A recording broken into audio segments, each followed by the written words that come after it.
Thank you, Madam Chair of Chairs. The Democratic Alliance is concerned about the vigorous way in which the Premier spoke in terms of the implementation of a district development model in Gauteng. This model focuses on the implementation of a one plan with a one budget, which is clear indication that the Premier wants to leave a legacy of centralised power, which completely undermines the principles of our Constitution. This one plan will bind all municipalities in the province and their IDPs into certain projects and commitments for the next 25 to 30 years. The COVID-19 pandemic has taught us that centralised power should be avoided at all costs. We saw what happened with the National Command Council and the provincial war room, where we became prisoners within our own houses, being held hostage by our government. Neither the Constitution nor any other legislation makes provision for the district development model. The purpose of the IGR is for cooperation and support, and not to undermine or control or prescribe to municipalities. IGR and the district development model are not the same.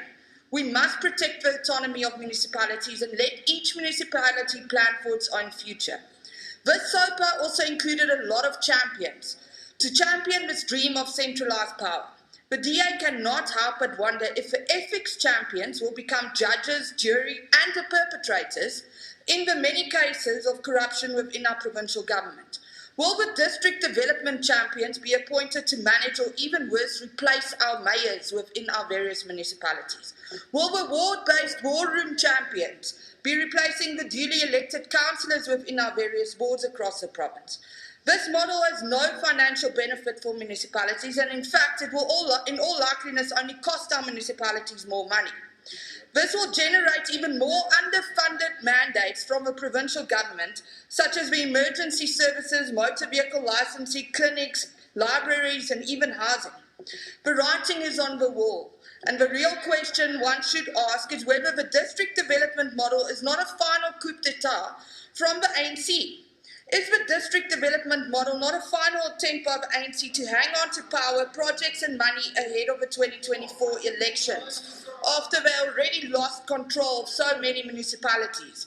Madam Chair, the Premier also proudly announced the establishment of a debt management committee to facilitate the settlement of government debt.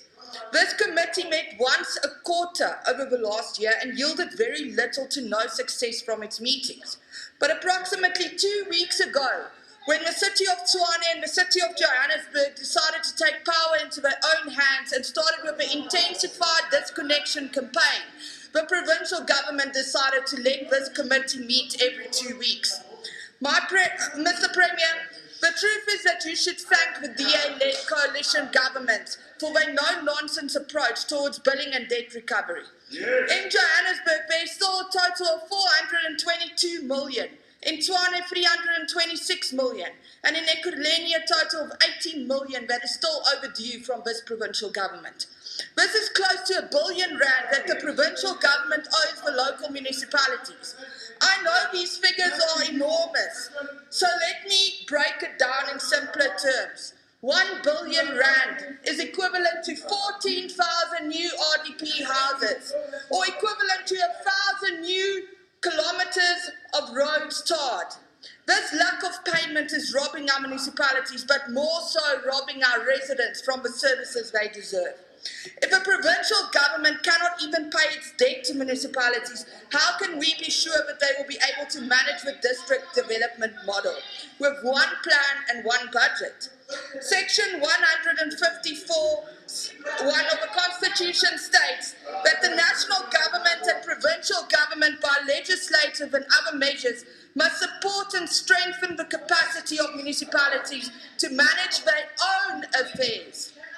The DA rejects the district development model and demands that this House stands firm against this model and the lies that the Premier and MEC Mayile is trying to sell us. We need to protect our Constitution, fight against state capture, centralisation of power and interference from other spheres of government like the Gauteng provincial government. We must keep governance as close as possible to the people with easy access to services they deserve.